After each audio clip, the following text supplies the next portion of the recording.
దేవుడు ఎక్కడో ఉన్నాడని దేశాలు తీర్థాలు తిరుగుతాం. కానీ ప్రతి ఇంట్లోనూ తల్లి రూపంలో దేవుడు తన ప్రతినిధిగా ఉంటున్నాడు. తన ప్రతినిధిగా తానే ఉంటున్నాడు. దేశమంతా ఉండడం కష్టం కాబట్టి ప్రతి ఇంట్లో తల్లిని పెట్టేట్టే. తల్లి అర్థమైతే, తండ్రి అర్థమైతే దేవుడు అర్థమైనట్టే. ఆ రక్షణ, ఆ పోషణ, ఆ బాధ్యత, మన కోసం వాళ్ళు ప్రాణాలైనా త్యాగం చేయడం అనేది అర్థమైతే దేవుడు ఈ సృష్టి కోసం ఏం చేస్తున్నాడు అనేది అర్థమవుతుంది. అందుకని పద్మాల్లో ఉండే మకరంద మాధుర్యాలన్నీ పద్యాల రూపంలో నేను ఆస్వాదించగలిగాను అంటే అది నీ పాదస్పర్శ ప్రభావం అమ్మ, నీకు నమస్కారం. పద్యమందల్లిన అల్లిబిల్లికలు అల్లుకొనెన్ భవదీయ పాదములు.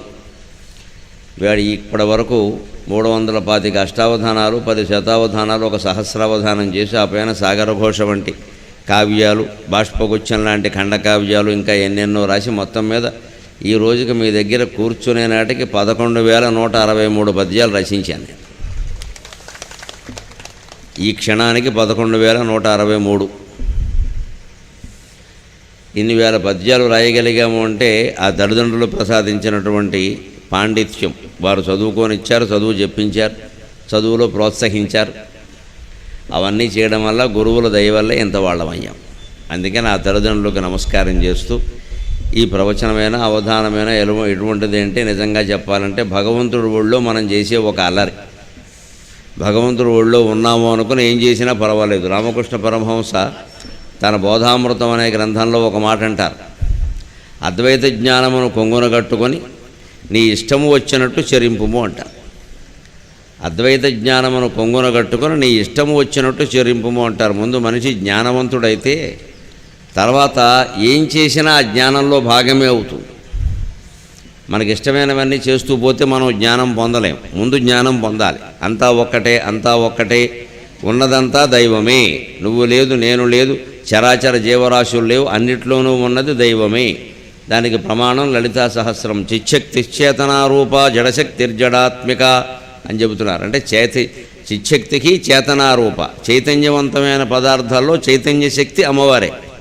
అలాగే జడశక్తిర్జడాత్మిక. ఈ కుర్చీ, ఏదో ఈ సీసా, ఇవన్నీ జడ పదార్థాలు అనుకుంటాం మనం. ఈ బల్ల, ఆ బల్లల్లో ఉండే జడత్వం ఉంది. ఆ జడత్వం కూడా ఒక శక్తి, అది కూడా అమ్మవారే. ఎందుకంటే కదలడం ఒక శక్తి అని మనం అంతా అంగీకరిస్తాం. కదలని వాడిని శక్తిహీనుడు అంటాం, పొరపాటు. వాడు కదలకుండా ఉండగలగడం కూడా శక్తి వల్లనే. మనం కదలకుండా ఉండగలమా? కదలకుండా కాదు, ఎవడి వ్యవహారాల్లోనూ వేలెట్టకుండా మనం ఉండగలమా? 3 నిమిషాలు ఉండలేము. వాడు జుట్టు పీకే వరకు మనకు తోచదు. వాడు సంసారం బయటపడితేనే మనకు ఆనందం.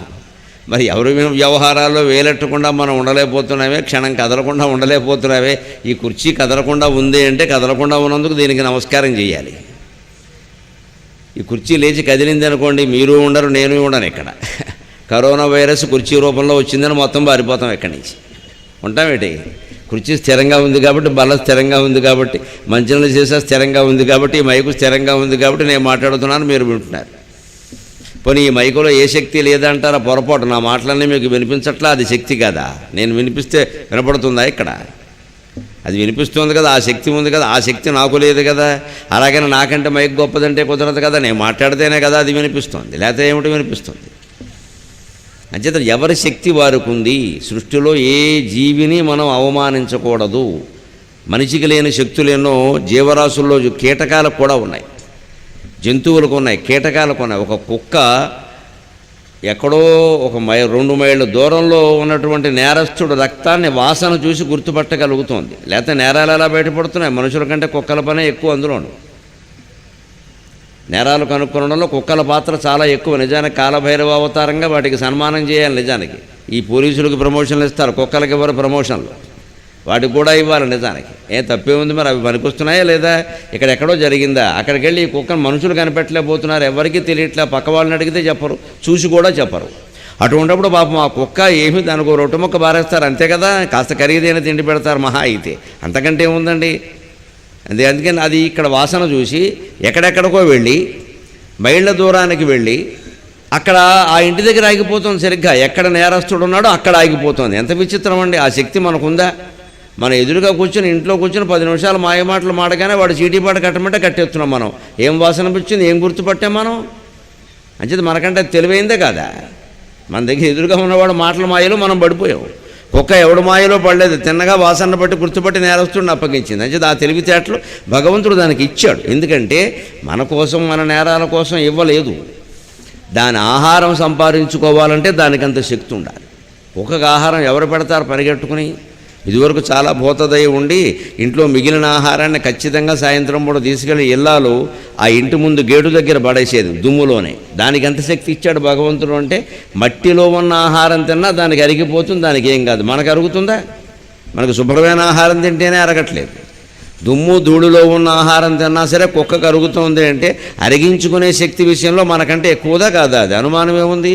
అందుకే మన సంస్కృతిలో కాలభైరవ స్వామి రూపంలో కుక్కను ఆరాధన చేస్తారు, గరుత్మంతుడి రూపంలో పక్షులను ఆరాధన చేస్తారు, కూర్మావతారం రూపంలో తాబేళ్లను ఆరాధన చేస్తారు, మత్స్యావతారం రూపంలో చేపలను ఆరాధన చేస్తారు, సుబ్రహ్మణ్య స్వామి రూపంలో పాములను ఆరాధన చేస్తారు. చివరికి కాకి కూడా మన సంస్కృతిలో ఆరాధన ఉంది. కాకికి ఆరాధన ఉంది. ఆరాధన లేనటువంటి జంతువు లేదండి, మనిషి కాదు. ఆరాధన లేని జంతువు లేదు. హిందూ సంస్కృతిలో ఔన్నత్యమేది. ఈ ఆరాధనలో ఉద్దేశం ఏమిటంటే అవన్నీ ఏవో మన కోరికలు తీర్చేస్తాయని కాదు, అటువంటి పిచ్చి నమ్మకాలు కాదు పెంచుకోవలసింది. ప్రతి జీవిని నువ్వు గౌరవించవలసిందే. అది నీవు అనుకునే భగవంతుడే, లేదా భగవంతుడికి వాహనం. భగవంతుడైనా అవుతుంది, లేదా భగవంతుడికి వాహనమైనా అవుతుంది. ఏ రకంగానైనా గౌరవించాల్సిందే కదా. ఇంత గొప్ప సంస్కృతి. అందుకని మనం ఆ విషయాన్ని అర్థం చేసుకుంటే ప్రపంచమంతా ఉన్నది దైవత్వమే, ఉన్నదంతా దైవమే. అటువంటిప్పుడు మనం చేసే పని ఏమవుతుంది? నీ యొడిని అల్లరి చేయుచుంటేనే కదా క్షమించుమా ఒక్కనాటికి. ప్రవచనమైనా, అవధానమైనా, ప్రసంగమైనా, ఏదైనా తల్లి ఒళ్ళో కూర్చుని పాడే పాటమ్మా, ఏమైనా పొరపాట్లు ఉంటే నువ్వే క్షమిస్తావు కదా, అందుకని నీకు నమస్కారం చేసి మొదలు పెడుతున్నాను అని మాతృ ప్రార్థన చేశాము. ఇప్పుడు నేరుగా శేషప్ప నరసింహ శతకంలోకి ప్రవేశిద్దాం.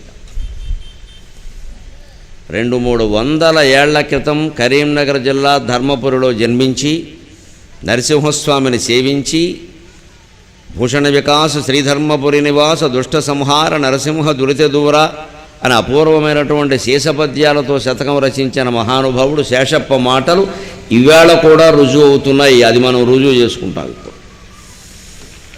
కొన్ని శతాబ్దాల క్రితం ఆ మహాకవి పద్యాల్లో చెప్పిన మాటలు ఇవాళ అంటే ఈ రోజుల్లో నేను ఈరోజు సరిగ్గా మార్చి 5వ తేదీ 2020 అని కూడా రుజువు అవుతాం. అంత గొప్ప మాటలు ఆ మహాకవులు చెప్పారు. ఆనాటి సమాజాన్ని వాళ్ళు చూశారు, రాబోయే సమాజాన్ని ఊహించారు, భావించారు. మనం ఎక్కడ జాగ్రత్తగా ఉండాలో చెప్పారు. అందుకని ఆయన చెప్పినటువంటి పద్యాల్లో సామాజిక స్పృహ ఎంత ఉంది, భక్తి ఎంత ఉంది, జ్ఞానం ఎంత ఉంది, వైరాగ్యం ఎంత ఉంది, అది మన జీవితాలకు ఏ రకంగా ఉపయోగపడుతుంది అనేది ఈవేళ మనం కాస్త తెలుసుకునే ప్రయత్నం చేద్దాం. నరసింహని దివ్యనామ మంత్రము చేత దురిత జాలమ్ములు త్రోలవచ్చు. ముందుగా పరమేశ్వరుని యొక్క నామ మహిమని చెబుతున్నాడు. మొన్న మనం రామనామ మహిమ చెప్పుకున్నాం, నిన్న శివనామ మహిమ చెప్పుకున్నాం, ఇవాళ నరసింహనామ మహిమ చెప్పుకున్నాం. మూడింట్లోనూ తేడా లేదు, అది గమనించాలి. అది భగవన్నామం అంతే. రామనామం, కృష్ణనామం, శివనామం అంటూ ప్రత్యేకంగా ఉండవు. ఈ పేరు మీద చెప్పే నామమైనా, మనం పెట్టుకునే నామమైనా మన కోసం మనం మార్చుకున్నవే కానీ నామాలను బట్టి భగవంతుడు గౌరవించడు. ఇలాంటి వాళ్ళు ఈ నామమే పెట్టుకోవాలి, ఆ నామం పెట్టుకోకపోతే దేవుడు శిక్షిస్తాడు, ఇవన్నీ పిచ్చి మాటలే. ఎవరు చెప్పినా, ఎంత పెద్దవాళ్ళు చెప్పినా పిచ్చి మాటలే. నామాలను బట్టిన, రూపాలను బట్టి దేవుడు శపించడము ఉండదు, అనుగ్రహించడము ఉండదు. అందుకే మా చిన్నతనంలో చిట్యాల ఆంజనేయులు గారని ఒక హరిదాస్ చెప్పేవాడు. చక్కగా ఊరూరు తిరిగి చెప్పేవాడు. ఆయన ఎంత చక్కని మాట అనేవాడో మాకు ఎప్పటికీ గుర్తుంది. అబ్బాయి నువ్వు ఇలా పెట్టావా ముఖ్యంగా ఇలా పెట్టావా, ఎవరికైనా 10 రూపాయలు అది ముఖ్యం అనేవాడే. మాకు చిన్నప్పుడు చెప్పింది గుర్తుంది ఎప్పటికి కూడా. చిట్యాల ఆంజనేయులు గారిని మహానుభావుడు మా ఊరు వచ్చి హరికథ చెప్పేవాడు. ఆయన ఇలాంటి మాటలు చెప్పాడు మాకు 7వ తరగతి 8వ తరగతిలో నాటేసి. నువ్వు ఇలా పెట్టావా, ఎవడికి కావాలా, ఇలా పెట్టావా, ఎవరికైనా 10 రూపాయలు. మరి ఆ రోజుల్లో 10 రూపాయలు చాలా ఎక్కువ. 70లో 10 రూపాయలు అంటే చాలా ఎక్కువ. అప్పుడు ప్రభుత్వోద్యోగ జీతమే 500 కూడా ఉండేది కాదు. 10 రూపాయలు అంటే చాలా ఎక్కువ. అందుకని ఇలా పెట్టావా 10 రూపాయలంటే మాకు అప్పుడు మనస్సుకు పట్టేసిన ఆ మహానుభావుడు మాటలు. వాళ్ళ హరికథలు, బుర్రకథలు అంత ప్రభావం చూపించేవి జనం మీద. ఇవేవి భౌతిక చిహ్నాలు ఏవో పెడతారు కదా, అడ్డబొట్టెని, నిలువు బొట్టెని, గంధం బొట్టెని, సున్నం బొట్టెని, రకరకాలు పెడతారు కదా, ఇవి ఏవి ముఖ్యం కాదనమాట. ఎవరికైనా దాన ధర్మాలు చేసామా లేదా అదే ముఖ్యం అన్నమాట అని ఆ చిన్న వయస్సులో పట్టేసిందండి. ఈ మాటలు పిల్లల దగ్గర మనం మాట్లాడుతూ ఉంటే వాళ్ళు విన్నా వినకపోయినా సరే, ఆడుకుంటున్నా ఉన్నా సరే మాట్లాడుతూ ఉంటేనండి వాళ్ళకి పట్టేస్తాయండి. చిన్నపిల్లల లక్షణం ఏమిటి అంటే మనం చెప్పినట్టు వినరు, వాడు సాధారణంగా మనం చేసినట్టు చేస్తారు.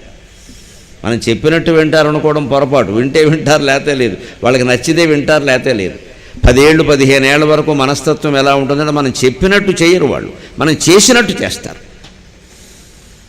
వాళ్ళు రేపు మనల్ని గౌరవించాలి అంటే ఇంట్లో పెట్టుకొని మన తల్లిదండ్రులను మనం గౌరవించాలి. ముందు తల్లి పాదాల దగ్గర కూర్చొని, తండ్రి పాదాల దగ్గర కూర్చొని, ఈ కొడుకు కోడలు అక్కడ సేవ చేస్తున్నారు అంటే చూసినటువంటి కొడుకు కానీ కూతురు కానీ మళ్ళీ వాళ్ళ అమ్మకి, వీళ్ళ అమ్మా నాన్నలకి సేవ చేసే విషయంలో వాళ్ళు ఎవరి సలహా అడగారు. ఇంకా మా అమ్మ చేసిందిగా, మా నాన్నగారు చేశారుగా, మేము చూశాంగా, అదేమిటి ఎదురుగా ఉంటే అని వెంటనే ఆచరిస్తారు. అంచేత చిన్నపిల్లలు మనం చెప్పినట్టు చెయ్యరండి, మనం చేసినట్టు చేస్తాం. అంచేత మనం ఆచరణాత్మకంగానే వాళ్ళకి ప్రబోధించాలి. ఆ ప్రబోధమే చేస్తూ ఇక్కడ మొట్టమొదటి పద్యంలోనే ఆయన నామ మహిమ చెబుతున్నాడు.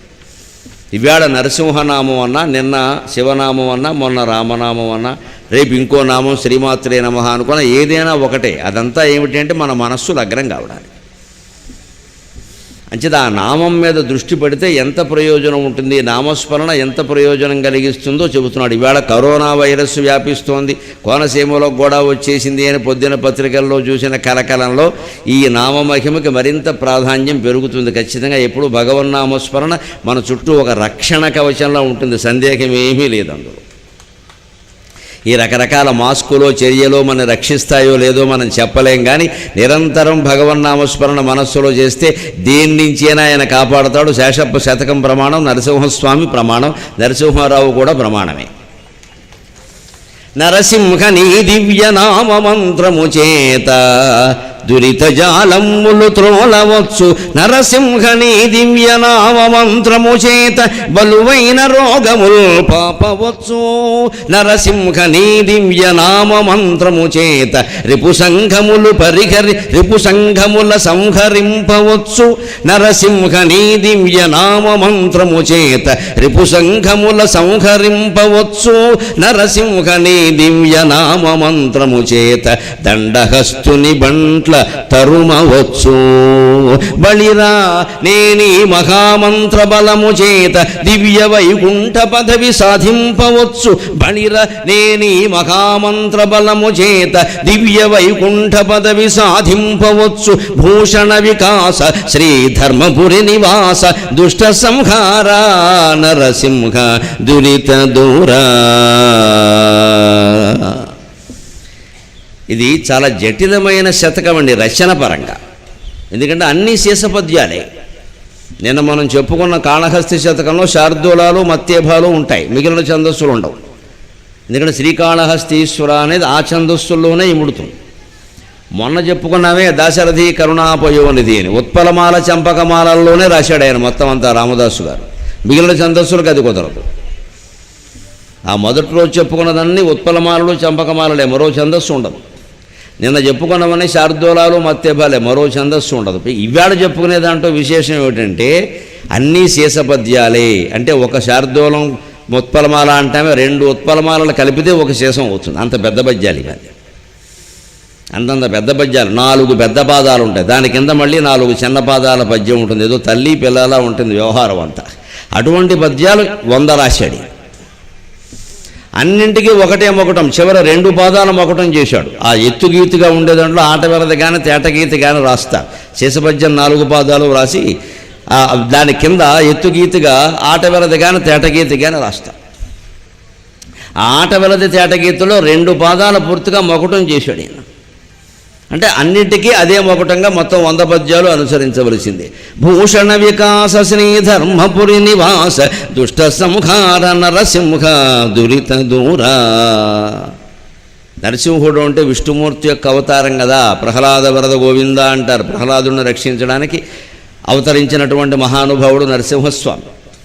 ఆ నరసింహుడు భూషణ వికాసుట్ట, ఆభరణాలతో ప్రకాశిస్తాట. ఈ ఆభరణాలతో ప్రకాశించడం అనేటువంటి లక్షణం విష్ణువుకు ఉంటుంది, శివుడికి ఉండదు. మన దేవతల్లో ప్రత్యేకత అది. రామచంద్రమూర్తి చక్రవర్తి. ఆయన ఎప్పుడు వచ్చినా సరే 10 మందితో రావాల్సిందే, ఒక్కడో రాడు ఆయన. చక్రవర్తి ఎప్పుడు ఒక్కడో రాడుగా. అందుకని ఆయన చక్రవర్తిలాగే వస్తాడు. హనుమత్ సీతా లక్ష్మణ భరత శత్రుఘ్న సమేత శ్రీరామచంద్ర పరబ్రహ్మణే నమః అంటేనే వస్తాడు. నువ్వు అక్కడే విరావా అంటే కుదరదు, సీతాదేవిని విలవా అని అడుగుతాడు ఆయన. వాళ్ళిద్దరు వచ్చాక ఆవిడ మా మరిది అమ్మో నా కొడుకు లాంటి వాడు, ఆయన పిలవకపోతే అలా ఉంటాడు. వీళ్ళు ముగ్గురు వచ్చాక రాముడు అంటాడు మా వాడేది, హనుమంతుడు లేకపోతే నేను రాను పో అంటాడు ఆయన. రాముడు లేకపోతే హనుమంతుడు రాడు, హనుమంతుడు లేకపోతే రాముడు రాడు. చక్రవర్తికి లక్షణం ఉంటుంది. శివుడు అలా కాదు. అబ్బే శివుడు అంటే బోళ్ళలింగం ఉబ్బులింగడు, ఏమక్కర్లేదు, పిలవడమే పాపం వచ్చేస్తాడు. ఇంకా సగం పిలవగానే వచ్చేస్తాడు, బోళాశంకరుడు. అందుకని శివుడు లాంటి దేవుడు లేట్ అసలు. ఎందుకంటే ఇలా పిలిస్తే చాలు, ఇంకేమీ ఆయనకి. ఎంత జాలంటే మామూలు జాలి కాదు, అంత సంసార తాపత్రయంలో ఉండి ఒక్కసారి శివ అన్నాడు, ఇంకేం కావాలని వచ్చేస్తాడు, ఏమడిగితే అది ఇచ్చేస్తాడు. పార్వతీదేవి కొంప కూలిపోయినట్టే లెక్క. ఇంట్లో ఒక్క సామాను ఉండదు, ఎప్పుడు హిమవంతుడిని అడగాల్సిందే ఆవిడ పుట్టింటికి వెళ్ళి. మొత్తం అన్నీ ఈయన ఇచ్చి పారేస్తాడు అందరికీ. ప్రాణాలు అడిగినా ఇచ్చేస్తాడు. శివుడికి అంత జాలి. ఆయన మళ్ళీ పార్వతిని పిలిచారా, కుమారస్వామిని పిలిచారా, నైవేద్యం ఏం పెట్టారు, ఏమీ లేదు, చెంబు నీళ్లు పోస్తే చాలురా అంటాడు ఆయన. ఒక్కొక్క దేవతా రూపానికి ఒక్కో లక్షణం ఎందుకు ఉంటుంది అంటే, మానవుల్లో మనకు గమనించండి, మనందరికీ తలో లక్షణం ఉంటుంది. ఒక్కో మనిషిని మనం ఏదైనా పెళ్ళికో పేరంటానికో పిలిస్తే ఇంట్లో వాళ్ళందరినీ పిలిస్తే కానీ రాడు.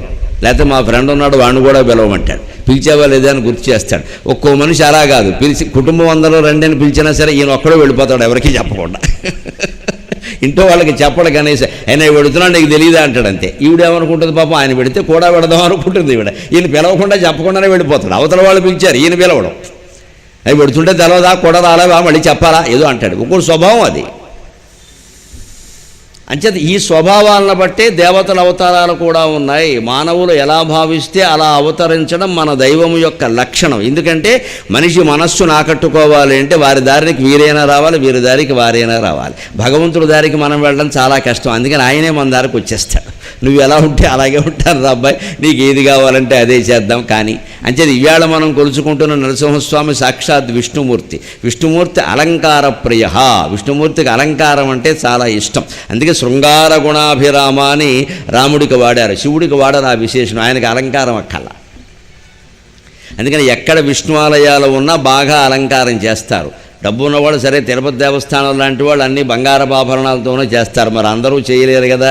అందుకని విష్ణు ఆలయాల్లో ఈ పూలదండలు బాగా వాడతారు. పుష్పాలతో అలంకరణ చేసినా కూడా బంగారంతో అలంకరించినట్టే. నిజానికి బంగారపు దండ వేస్తే ఎంత కాంతిగా ఉంటుందో ఇటువంటి బంతిపూల దండ వేసినా అంతే కాంతిగా ఉంటుంది. కాంతిలో తేడా ఏం లేదు, పవిత్రతలోనూ తేడా ఏం లేదు, వైభవంలో తేడా ఏం లేదు. ఊరికే మనం అనుకోవడమే బంతి పువ్వు వేరు బంగారం వేరు అని. భగవంతుడికి ఆ తేడా ఏముండదు. అందుకని భూషణ వికాస విష్ణు ఆలయాల్లో ఎప్పుడూ అలంకరణ చేయాలి, వీలైనన్ని ఆభరణాలు పెట్టాలి, వీలైనన్ని పూలదండలు వేయాలి. మళ్ళీ స్వామివారి విగ్రహానికి ఎటువంటి హాని కలగకుండా ఆయనకి బాగా ఇష్టమైన తులసిమాల వేసేయాలి. శ్రీ ధర్మపురి నివాస కరీంనగర్ జిల్లాలో ధర్మపురి గ్రామంలో వెలిశాడు స్వామి. ధర్మపురిలో ఇప్పటికీ వేద పాఠశాల ఉంది.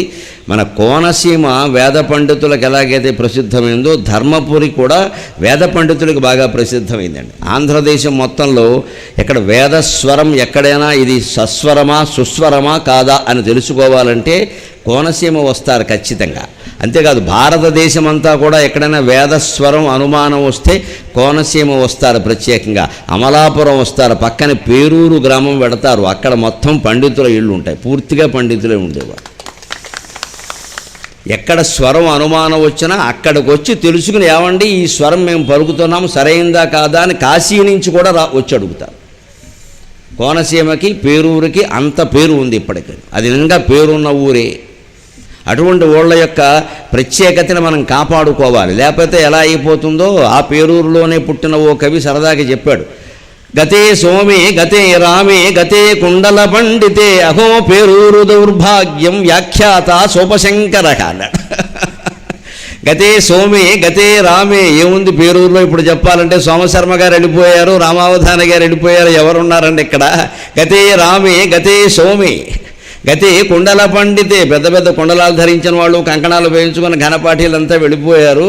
అగో పేరూరు దౌర్భాగ్యం, అంతటి పండితులు పుట్టిన ఊరు ఇప్పుడు ఎలా ఉందంటే ఎవరైనా పురాణం చెప్పాలి ధర్మ సందేహం చెప్పాలంటే వ్యాఖ్యాత సోపశంకరక వంట బ్రాహ్మడే మహాపండితుడు. అక్కడ బ్రాహ్మణ జన్మ ఎత్తాడు కాబట్టి వంట బ్రాహ్మడైనా వేద బ్రాహ్మడైనా బ్రాహ్మడే కదా. అందుకని ఆయన్ని అడుగుతాం మనం. అంచేత వంట బ్రాహ్మడు ఏం చెబితే అది వేదం. ఇలాగా మనకి ఒకనాడు దేశానికి మాణిక్యభూషణాలుగా ఉన్న ఊళ్ళు దెబ్బతిన్నాయండి. మనం చాలా బాధపడాల్సిన విషయం ఇది. అందుకే ఆయా ఊళ్ళలో ఆయా వర్గాల ప్రజలని, ఆ వేదాన్ని మనమే సంరక్షించాలి. అయ్యా మీరు ఎందుకు ఊరు ఎదురెడుతున్నారు, మీకు ఏం కావాలి, మేము కల్పిస్తాం, ఇక్కడ మీరు ఉండండి, మీ కుటుంబం ఉంటే వేదం ఉంటుంది, ధర్మం ఉంటుంది, మీకు ఏం కావాలి అని అడిగి మిగిలిన వర్ణాల వారు ఆ ఏర్పాటు చేసేవారు. పూర్వం పండితుల్ని ఆ ఊళ్ళోంచి వెళ్ళనిచ్చేవారు కాదు. ఎందుకంటే ఆయన వెళ్ళిపోతే ఆ సబ్జెక్టు వెళ్ళిపోయినట్టే కదా. పోనీ అదేమైనా కెమిస్ట్రీయా, ఫిజిక్సా, ఇంకోటి ఎవడో చెబుతాడు దానికి. అలాంటిది కాదు అది. ఒక ఋగ్వేదం, ఒక యజుర్వేదం ఎవడున్నాడండి చెప్పడానికి? అదేమైనా చిన్న విషయమా? అందుకని మిగిలిన వర్ణాల వారు, రాజులో, కమ్మవారో, రెడ్లో, కాపులో, వైశ్యులో ఎవరైనా సరే వాళ్ళకి ఆ సంపన్నులైన వాళ్ళు కాబట్టి వెళ్ళి మీకు ఏం కావాలి, పిల్లలు చదువులా మేము ఏర్పాటు చేస్తాం, మీరు మీ చదువు, మీ వేదం మీరు చెప్పించుకోండి, మీ కుటుంబాన్ని మేము ఇల్లు కట్టిస్తాం, మేము ఇంకేమైనా కావాలంటే పాలు పంపిస్తాం, కిరాణం పంపిస్తాం, మీరు వెళ్ళకండి, మీరు ఉండండి, మీరు ఉంటే మా ఊరికి అలంకారం అనేవారు. అలా కాపాడుకోవాలి. కాపాడుకోకపోతే ఇలాగే అవుతుంది. ఇది పేరూరై అని చెప్పిన శ్లోకమే.